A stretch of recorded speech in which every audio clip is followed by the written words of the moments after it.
What's up, everybody? Welcome back to hell, or as we like to call it here, the Who's Number One podcast. A little different crew this time around. Michael out there in Hazard, Kentucky, doing some Daisy Fresh filming. This is Reed. This is Corey. And we got Connor in the back there. Today on the Who's Number One podcast, we are talking all about April 30th, Rotolo versus Craig Jones, and all the matches we got coming up for this one. Huge card. They keep getting bigger and bigger. We talked last week about Lovato versus Burns. We announced Nicky Ryan versus PJ Barch. What do you think, Connor? Out of those top three, which one are you looking forward to the most? Man, it's a stacked card, right? Those are three good ones. But I gotta say, just because of all of the kind of the hype around both these two individuals, right? Lovato and Gilbert Burns. I think it's we haven't seen either of them really compete in Nogi, with the exception of a couple of Lovato matches here and there. But this is. There's so many dynamics to this, right? Bellator versus UFC. I mean, two of the best Nogi competitors probably in history. Two world champions. Yeah. This is great. Absolutely huge card like we talked about. So we're going to dig into some of the other matches on the card here. Last week, like I said, talked about a few of the big ones. But on these Who's Number One cards, we like to make sure every single match is a big match. Every single match means something. And this April 30th card is no different. Every one of these matches on this card, pretty intense, pretty crazy. We've had some sick reactions to the matches on social media. What do you think, Connor? Which ones stuck out to you as like something or one match that the fans on social media and stuff are really looking forward to? Everyone wants to see Grace Gundrum. Wow. Yeah, Grace is becoming a big star. Yeah, I think she's gonna really not only because of her jiu-jitsu is just like so technical, so deadly, but she has a little bit of like a character around her, and most of it's built out of her own silence. Like her crew, her team does a little bit of the talking for her, and she just goes out there and slays. And people love to see it. I think there's a lot of talking going on in jiu-jitsu, and Grace just shows up like a professional, and it does work. That is interesting. Why do you think people like Grace so much? Is it just the personality? She got some slick jiu-jitsu too. I mean, I think it's the mixture of that personality, right?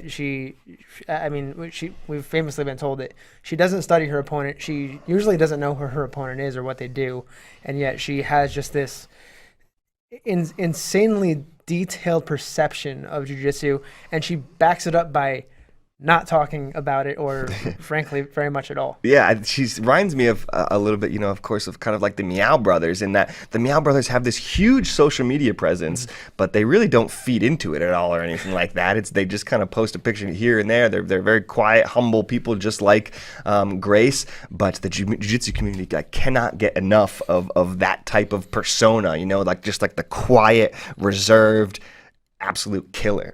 Jiu-jitsu does need your opposite, right? The opposite to your Gordon Ryans, right? Your Gordon Ryan who wins everything and tells everybody about it and, talks a lot and backs it up. Then you have your Grace Gundrums, who doesn't say anything but still backs up the fact that her jiu-jitsu is among the best in the world. And up against number two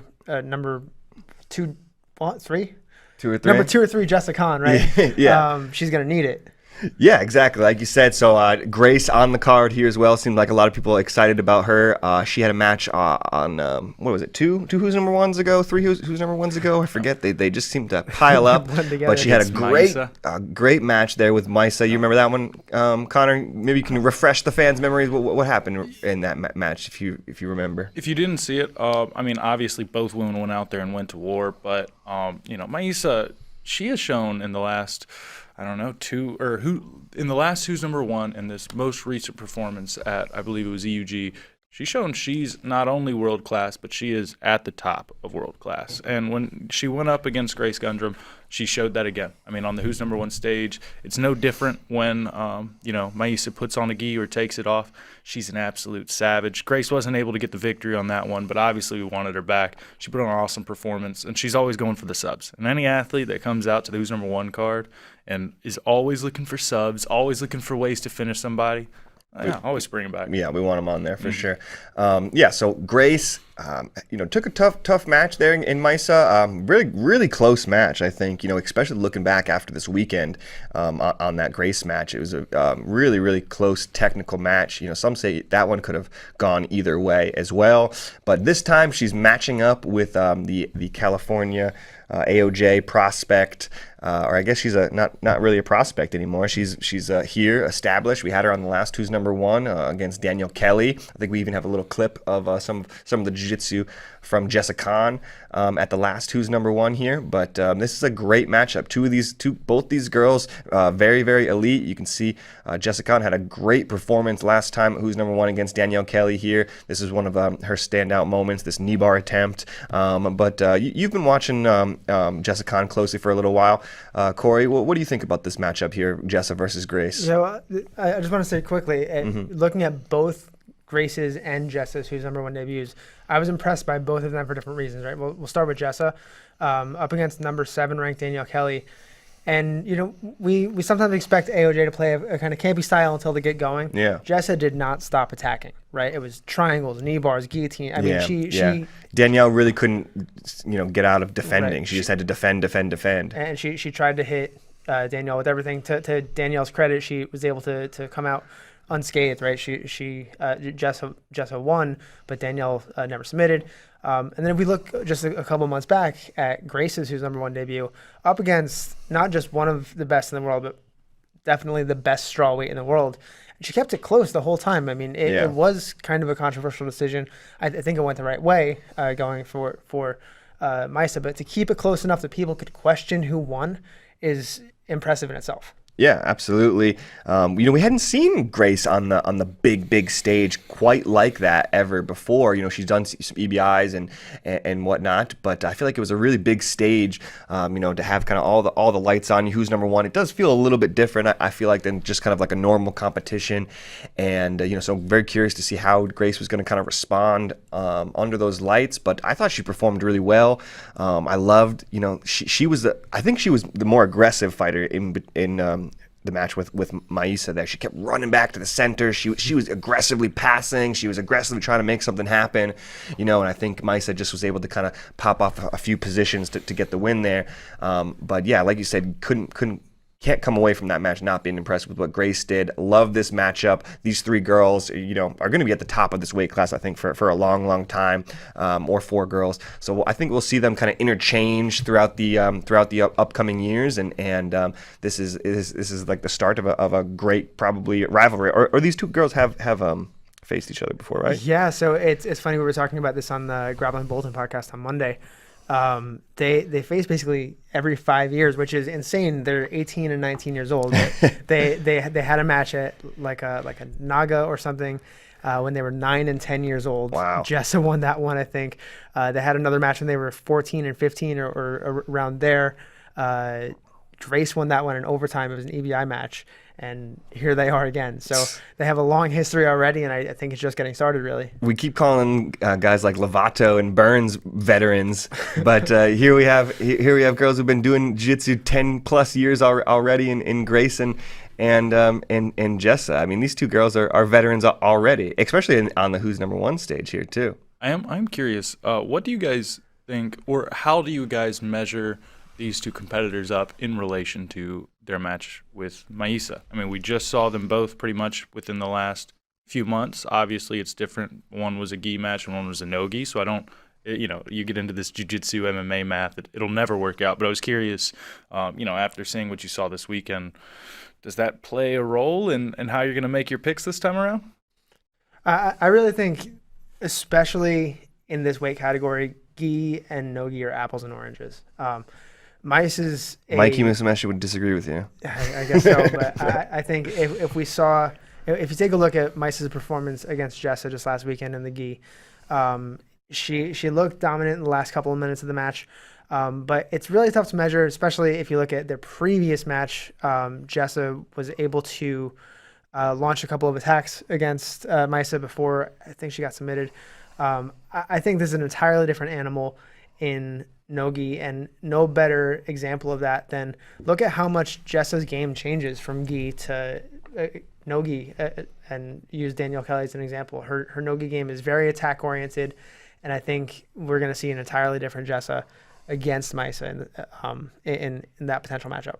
Yeah, I think it's a good point though to bring it up, just because Maisa did have such success, and judging off of Jessa's last performance, she looks like a world beater out there in Nogi. Looks almost invincible. Especially in her weight class. So I think that for me, like, watching her against Maisa just reminded me that these girls, they're all so good. They're all right there, and I think that they all can kind of beat each other on any given day. And it's just about who's kind of like sharpest and who's maybe the most well trained in that specific rule set at the time or whatever. But I think it let me know that, yeah, man, this is gonna be an even match between Grace and Jessa, and it's not gonna be an easy one to predict. Speaking of great matches, though, we got plenty of them on the card. Let's keep this train moving along. The next match I want to talk about is a crazy one. Michael set this one up, and I remember he said through the chat that it looked like a Tekken matchup. Like, it almost had like a Tekken vibe to it. These guys like have such interesting looks and personalities. So it had me really looking forward to it. I'm talking about Heisom Rita versus Sloan Climber. Two kind of guys who are just starting to make their name for themselves in the black belt ranks here in the Nogi grappling world. I think it's a perfect time for both of these guys to match up. Sloan's been killing it out there, just got his black belt from Keenan Cornelius and out there in the Legion crew. Heisom, he's I believe he just kind of moved to the United States and is making his run here. So love that these two guys are matching up and checking this one out. What do you think about this one, Connor? Is it got the Tekken vibes for you? Totally. Especially when you look at Heisom, he's just an athletic monster, and I love seeing that in no-gi because you're not able to slow everything down as much, and the athleticism is really allowed to shine like it can in other professional sports on the top level. But then you're facing Sloan, and I think we all know Sloan's a terror to have on you whenever it's in any no-gi setting. We've seen one fight to win recently a few times. You guys have been following him long before that, so maybe you guys will have a little bit more expertise on his jiu-jitsu. But yeah, this is one of those matches that you look at these guys, and not only is it characters, it's like almost like you said Tekken, I'm thinking WWE, Sloan with the mustache. Yeah. But you get exciting jiu-jitsu out of it, and that's what we're really looking for. Yeah, Sloan used to be a 10th Planet guy, has a really interesting game. I believe we can have a little clip here of some of that kind of interesting jiu-jitsu from Sloan on a recent fight to win. This one was a badass one. Justin Rennick is a killer here in Austin, and Sloan does this little no-gi Ezekiel choke, which you don't see quite too often, but has a wrestling base as well. This guy's no joke, right, Corey? Yeah, and Sloan, he's aggressive. He's willing to scramble, but if he gets into a position he wants, he can be heavy. He's powerful, very, very accurate. That's where those wrestling hips come into play. Absolutely. And one thing to note, because I don't think we pointed this out yet, this match is free YouTube and Facebook, so it's going to be on the undercard. Great point. He's a submission hunter. I mean, who pulls this off? Who even attempts this at this level, right? From closed guard like that, and then switches to this butterfly. This is a tough submission to hit, I feel like. But that's what we love to see on Who's Number One, right? Is guys who are willing to try things for the submission, right? Guys who are going after it, taking risks, and having some creative jiu-jitsu. Yeah, no, I think both these guys are really quintessential submission hunters. You don't see too many of them winning by points or draws or anything like that. Both these guys get after it. We can show this little clip of Heisom here too. Just last week, or I feel like it was last weekend. It was a month ago probably. The Dallas Open here, we got to see Heisom in action. You were there for this one too, right, Corey? Is this I believe what's coming up is Rita's very first heel hook finish ever. What stuck out to you about Heisom? Standing next to him, he towered over me. That was something that I didn't quite expect. He's very, very tall. He looks like a big guy. He's having a great time out there. That's something that I noticed. Big smile on his face. He's having a lot of fun. It's always fun to win, right? Yeah. So that's the funny thing is, Heisom, I look at him and I'm 5'7", right? I everybody's tall to me, but Heisom, I'm like, man, this guy's 7 feet tall. He's probably like 6'3", 6'4", but he's so precise, and exactly he has a good time with his jiu-jitsu. He's willing to take risks. One thing that it's not in this clip, but he's got phenomenal judo. Right? He trained in Japan for years. He just moved here in October. His judo, gi or no gi, he uses that whizzer and that overhook, and he throws people to the mat. He takes mount. He's an armbar hunter. He's got a really precise, really accurate armbar. Well, that's interesting because Sloan's kind of got a little bit of wrestling background, so you got a little bit of wrestling versus judo in this matchup as well. I'll take that matchup any day. You gotta love to see that. What do you take? What's your money on, wrestling or judo? Oh yeah, if they fought to the death, wrestling or judo? Wrestling. Yeah, come fight me on it. All right, Greco-Roman wrestling is okay. Easy now. No. Yeah, and Heisom spent a lot of time in Japan, if I'm not mistaken. Now he's living here in the States, in Detroit with David Garmo in that team. Is that right? Yeah, up at Detroit Jiu-Jitsu. Detroit Jiu-Jitsu, and that's I'm sorry, Assembly Jiu-Jitsu. Mm-hmm. And is that David Garmo's team? Is that? Yeah, that's David Garmo, who's also got a match and who's number one. Awesome. We'll dig into that one. Anything else, Connor, you want to say about this matchup, man? Really looking forward to it. Both submission hunters. It's free on YouTube. I can't believe we're giving this one away for free. I don't know whose decision that was. Crazy. We're losing money on it, man. It's no, I'm super excited about it, and I think. You guys were talking about how much fun Heisom was having, and I thought about it, and the only thing worse than like staring across the mat at like a giant is if that giant's smiling. if he's like having way too much fun with it, he's that confident. You just know it's like, oh man. Yeah. I got to talk to Heisom right after there. He hit that. Heel hook that we just watched, and he mentioned that he just. Because of the rule set, decided to kind of throw it out there, and it ended up working. Hats off to Heisom. I'm really looking forward to this one. I think it's a new fold for Who's Number One, kind of bringing in these two guys. Like we've mentioned a million times here, but I think they're perfect grapplers for this type of rule set, 15 minutes submission only. I'm curious. I mean, Heisom looks like a world beater. He looks like a world beater sometimes when he's out there. He looks like he could be one of the best in the world. And so let's see. Sloan's a big test for him. So let's see where Heisom's ceiling is. I'm excited. Absolutely. I would love to see a little bit of a shakeup in some of those heavyweight classes, and I think Heisom might be the guy to do it. Give him a couple of years, and he could be right up in there in the top 3, top 5. There you go. I mean, I think that you're exactly right. He's a new name, kind of in that light heavyweight-ish weight class. He's definitely over 200 pounds, so you can match him up with a lot of interesting names in there. Who knows? Maybe he's an opponent for Gordon Ryan down the line. That would be an interesting one.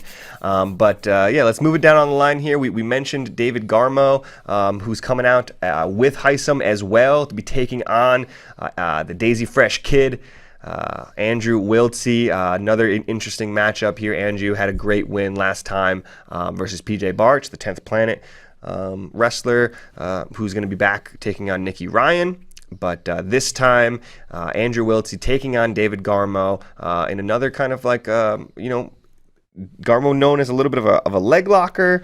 I feel. Am I wrong about saying that? I don't think you're wrong.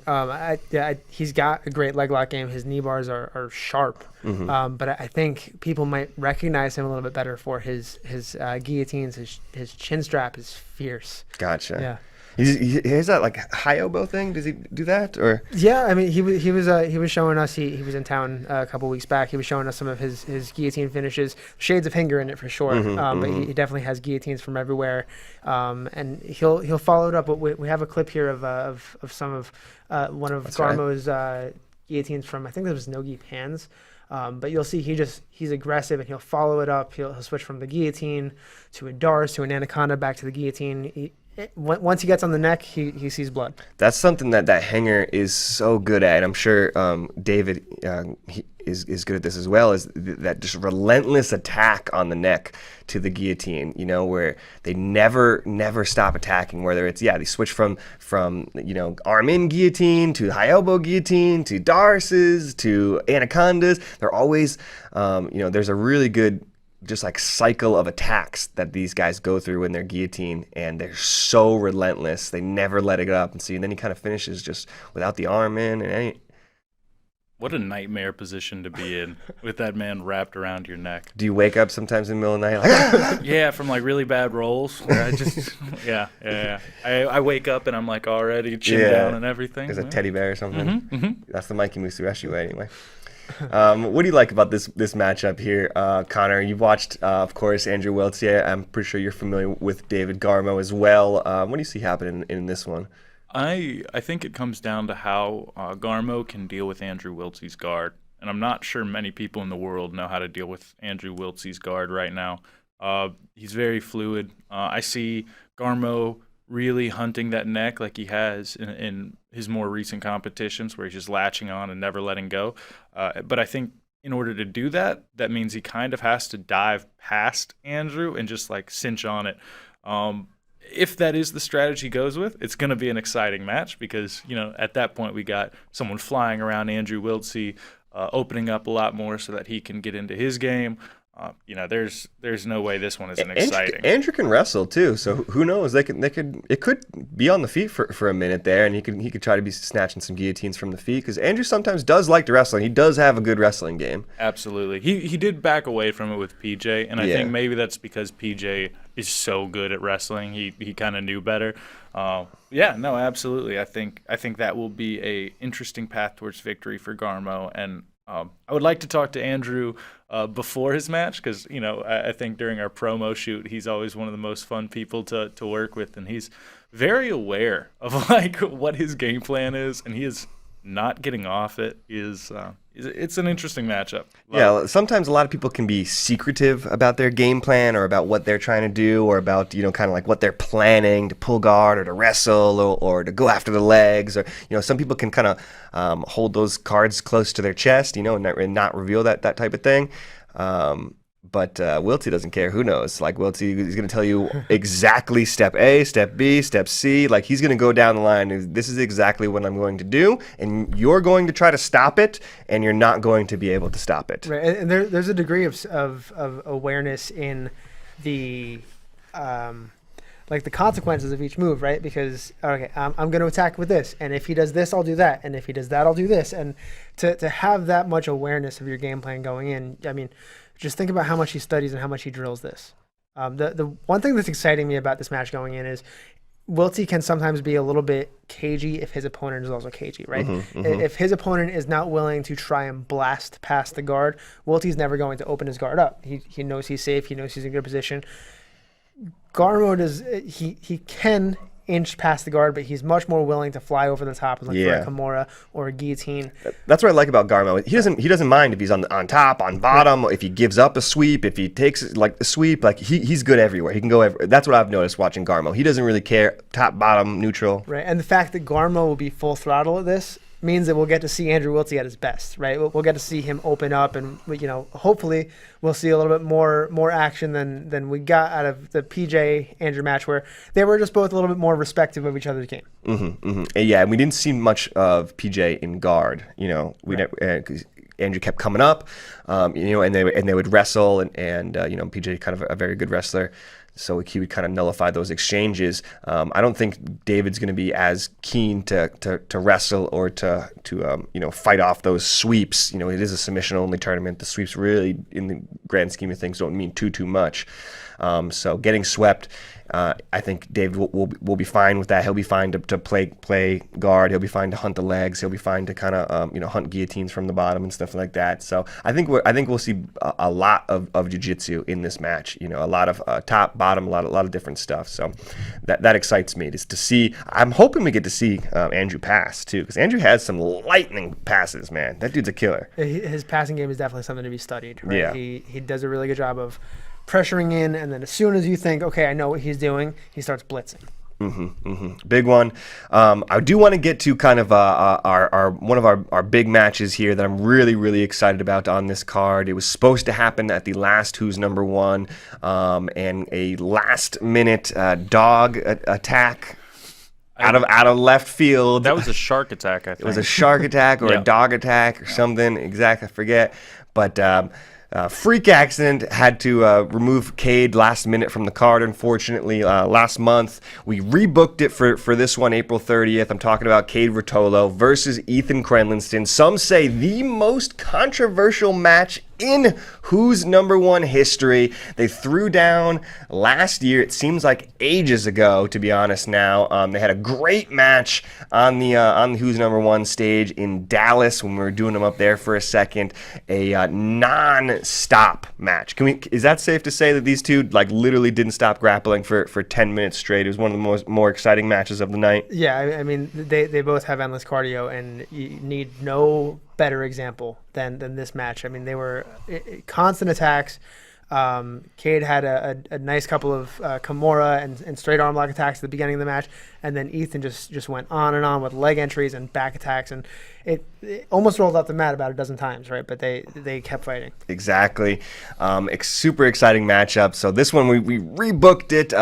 Cade won that one. The controversy, there was a little bit of controversy. A lot of people thought Ethan kind of dominated positionally the match, and Cade kind of had the more submission attempts. He had a couple of steamer lock attempts. He had an armbar attempt and things like that. So, kind of a story of what do you value more, positional dominance or submission attacks. At the time, the rule set for Who's Number One was borrowing from Fight to Win, so they awarded the fight to Cade Rotolo because of his superior submission attacks. A lot of people were up in arms a little bit about that. What do you think about that, Corey? Did you have an opinion when you watched the match as to who you thought won? When I was watching it live, I was surprised that it did not go to Ethan, based on the leg entries and the back attacks towards the end of the match. Rewatching it, I think it was a little bit more even. Yeah. Sometimes when you're watching it live, you get fixated on one position or one attack. I see it a little bit more closely now than I saw it when I was watching it live, but still, definitely some question marks. I think it's one of the key reasons why we have been so explicit about defining what the Who's Number One rule set is, and what the Who's Number One rules are focused on, right? What our priorities are with the judges, what the judges are looking for, but definitely a key match in the redesign of our rule set. Yeah, and so since that match, and we've reevaluated kind of our rule set system, like Corey was saying here at Who's Number One. We still very, very much are valuing submission attacks very highly, but they have to be dangerous submission attacks. They have to be submission attacks that lead to hyperextensions or that lead to scrambles or position loss, things like that. Submission for the sake of submission when there's no kind of like advantage position or anything like that, those aren't going to be scored very high. And we are taking a renewed focus looking at positional dominance. It can't be completely disregarded like how some rule sets kind of disregarded in the past. We're taking more consideration into the fold and looking at positions like mount, positions like guard passes, positions like back takes and things like that, and really valuing them high, especially when athletes do something with those advantageous positions. So definitely, it's a little bit different of a rule set now. I'm not going to say it changes a whole lot, to be honest, for Cade or for Ethan. I think that hopefully the rule set will just give everybody a better sense of who the actual winner is, because we want to find out who has the best jiu-jitsu. That's ultimately what we're looking for. Who has the better jiu-jitsu that night, positionally, submission-wise, and then the last thing we're looking for is aggression. We want these guys who are going after it, but I don't think we're going to have a problem worrying about aggression from guys like Cade and Ethan. So what do you think about this one, Connor?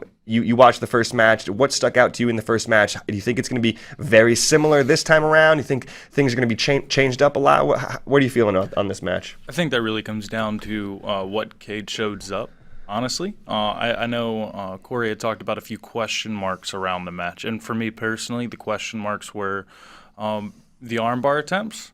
How, they weren't positionally super secure, so they were only able to be locked in for a second or two at a time. That being said, there was obvious discomfort and a little bit of hyperextending. And I think those are where you get little bits of question marks of like, yes, it's a sub attempt. Does that counteract all of Ethan's leg entries, and there's no like good, one-to-one quantitative way of figuring that out. I think moving forward for the next match, I hope that Cade has more answers for not the leg attacks, but the entries into the leg entanglements, because that seems Cade didn't really seem super panicked whenever he actually had his legs trapped in there. But he did get his legs trapped in there quite a bit. And, with someone like Ethan, you cannot just give him an ankle and let him hold on to it for too long. He got out of the first match without getting finished. If he does not have an answer for that kind of leg entry this time around, I don't know if he gets that lucky a second time. Well, here's something and I think that's a great point. Here's something that this match kind of brought to my attention was... And just real quick, I think we do have a clip of this first match here a little bit that we can play while you get it. Yeah, absolutely. Go ahead here. One thing that came to my mind rewatching this match is, we talk a lot about when you get to a dominant position, you have to do something with it, right? You get a side control and you don't attack an arm lock or a choke. Really, the side control isn't worth a whole lot. Yep. I would say the same thing about like an inside Sakaku position, right? You get to the position, you dominate you control it for 10 minutes and the other guy does nothing, clearly you win. But if you get to that position and you don't ever attack a leg or try and follow it up, what's that position really worth? Mm-hmm. It's a great point. I think we've talked a lot about kind of what went wrong in the match or the to blame the rule set or whatever but I think it's fair to look at what Ethan didn't do in this match. He knew the rule set, he knew that submissions were highly rewarded, and I think he like both of you said, he gets into some really advantageous leg entanglement positions here, but he just doesn't fire off those submission attacks. And I think if he fired off the submission attacks when he got to the legs, maybe we wouldn't be talking about how this was a controversial match or whatever. So maybe that's something that he needs to kind of fix this time around is when he does get to those positions, you need to be immediately firing off attacks. Is that kind of what you're talking about, Connor? I mean, Corey? Yeah, I think so. And to my recollection, maybe he did attack a couple, but Cade defended them well. Yep. Regardless, I'm really curious to see how either of them change their game plan going into the next match, if at all. Yeah, and I talked a lot about to Ty when he was here in Austin for the last Who's Number One, and talked about the Craig match, and those guys are very eager to fight the leg lockers of the world. There was a time where they weren't very well versed on it. You can look back at the ADCC trials when both of them, I believe both of them got leg locked there. But, that was a long time ago, especially in the world of the Rotolos when they're, 15, 16, 17, 18, 19. Like they're so young, they're progressing so quickly. So at least talking to Ty, they want to fight these leg lockers. They think that they have the secret formula or whatever to beat these leg lockers. And so I think they're very anxious to kind of prove that they have the formula to beat these guys. And we're gonna get two looks at that at Who's Number One, right? We're gonna get to see Cade fight Ethan, who has great leg locks as well as a great well-rounded game. But then that's kind of an appetizer for Ty Rotolo versus Craig Jones in the main event, which will be the premier leg locker in jiu-jitsu most likely versus the guy who thinks he can beat him. Yeah, absolutely. I think this has a lot of implications for ADCC too, right? I mean, Ethan and Cade, I believe, are going to be in that 66. Maybe Cade will move up to 77, but I think they'll be in around that weight class, if not just one above or whatever. But I think there's implications here for sure for ADCC, and you're going to see Ty possibly at 88, where Craig is in ADCC. So both these matches I think have really big implications for the future of grappling for sure. Let's move on here. What anything else you wanted to say before we move on, Connor? No, this is going to be awesome. I think we are going to have to rebook this every time that Cade decides to get attacked by a shark until it happens. We will make this match happen. Man, we got a really cool video coming out soon with these guys and with Craig Jones, and there's just nobody cooler than the Rotolo brothers and Craig Jones. They're just like the epitome of cool. I feel like I'm watching a lot of the interviews, going back through a lot of footage and stuff like that, and I just wish I was half as cool as Ty Rotolo. Don't you? You are, Reed. You think so? At least half. At least half is cool? Connor won't give you that. No, you got the hair. If he had the hair like you do, then it'd be a tough competition. Whoa. But yeah. Yeah, but we got some great footage. We went surfing with Rotolo brothers out in Windansea Beach in San Diego, California, just to see these guys hitting the waves. They've been doing it their whole lives. They're so like fluid and cool, and man, they just have like sweet jujitsu. I'm jealous. I'm jealous of them. When I grow up, I'm gonna be a Rotolo brother. Fingers crossed. I know. Fingers crossed, man. No, those guys are awesome. So really excited to see what they can do. They're so young. Have you been following these? How long do you think you've been following Rotolo brothers? I mean, it feels like it's weird, right? It seems like they were green belts 6 months ago. Yeah, it does. But it also, I mean, the growth that they've done in the last, whether it's 6 months or 3 years or who knows, it's about since green belt when they, were posting these ridiculous looking but funny enough effective techniques online. And yeah, I feel like everybody kind of stumbles upon the Rotolo brothers at some point when they're like a white belt or a blue belt or whatever. At some point you stumble upon these like highlights of these little orange belts, green belts, just stunting on kids at IBJJF tournaments and stuff like that. And you're like, wow, I didn't know jiu-jitsu could look that slick, just throwing flying arm bars left and right and stuff like that. So like I said about last time, I think a lot of people still see them as these kind of like little kids, training with each other and as orange belts. But incredible to see them kind of coming into their own as mature adult, professional athletes. They're out there training with strength and conditioning guys, and of course they're training with Atos, with the best guys in the world, Kynan, Andre. So the sky's the limit for those guys. I'm really excited to see what they can do at the next ADCC as well. But they got to get through Craig and Ethan first. While we're here on this weight class, maybe we can pull up the rankings actually just a little bit. We can talk about kind of where everything's fallen. This is the 170-pound weight class Nogi rankings. You can check out all the rankings, of course, on FloGrappling.com. We have a little rankings tab. You can see all the rankings. Definitely a good way to follow who's number one, follow potential matchups, follow future matchups. This is what we're all kind of working from is these Nogi rankings. They really, really mean quite a bit. And at the top here, 170 pounds, you got the king. Gary Tonin. The king. Yeah. Although I don't know how much longer he's going to be up there, right? He loses qualifications soon. He hasn't competed since, when was his last Dante, in July? Yeah, must have been in July. Right. So I mean, Gary could remain at the top of this division forever, as far as I'm concerned.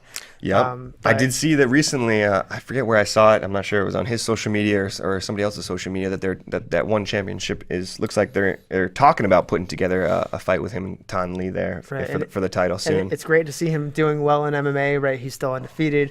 But in the meantime, there are some hungry grapplers here who want that top spot. We know that Ty was calling Gary out for a little bit. Still love to see that match. But there are some other great matchups in this division that, including one of the main card matches here. There you go, Nicky Ryan and PJ Barch. Yeah, exactly. We got a couple guys on this April 30th card who are on this top 10 rankings spot. Down there at number 10, you got PJ Barch. He's taking on number 4, Nicky Ryan, and then you have Ty Rotolo, who's number 3 at 170 pounds. At the moment, he's growing, he's getting bigger, and he's taking on the number. What is Craig? Number 1 or number 2 at 88? It's got to be number 1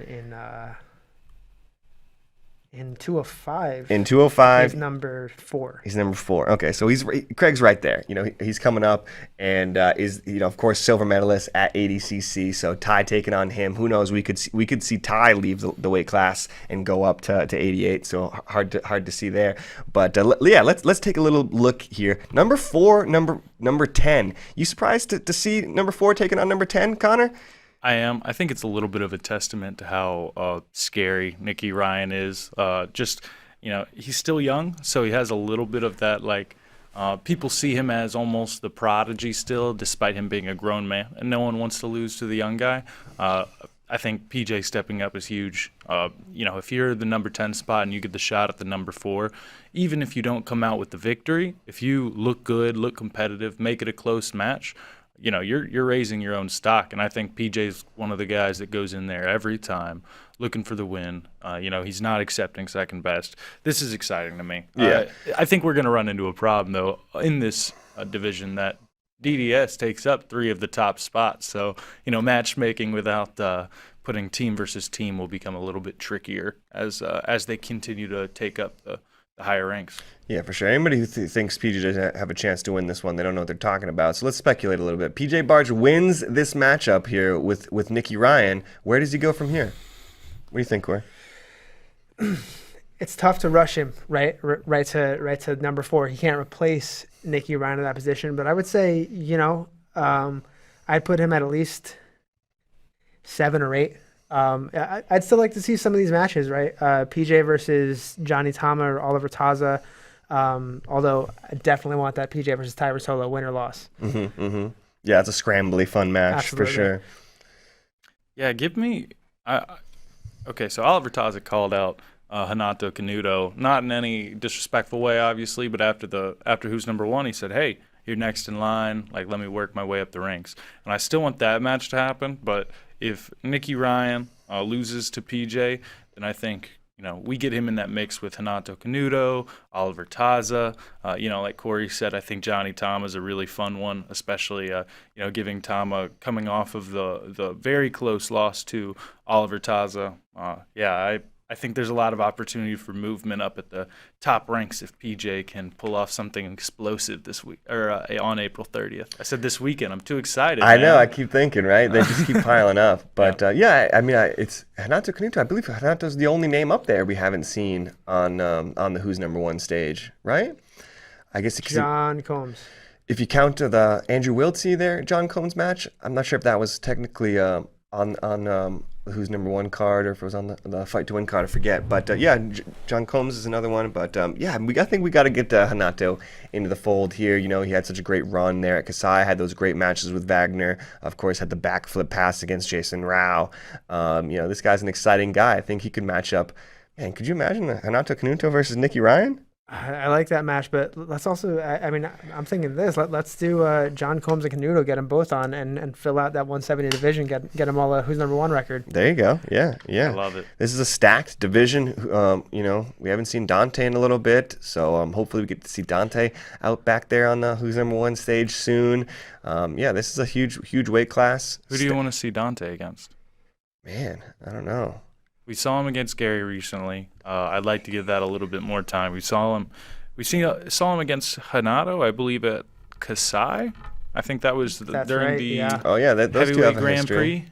Prix. Those two do have a history. Yeah, you could do Dante versus Renato. So this actually feeds right into my next question, which was if Nicky beats PJ, who's next for Nicky? And Dante is a great candidate there. That's perfect. Yeah, I think if Nicky can be decisive here and come away with a big win over PJ, that might be next for him. That's a good match there. One thing I want to point out while we're talking about these rankings too, I just released an article today.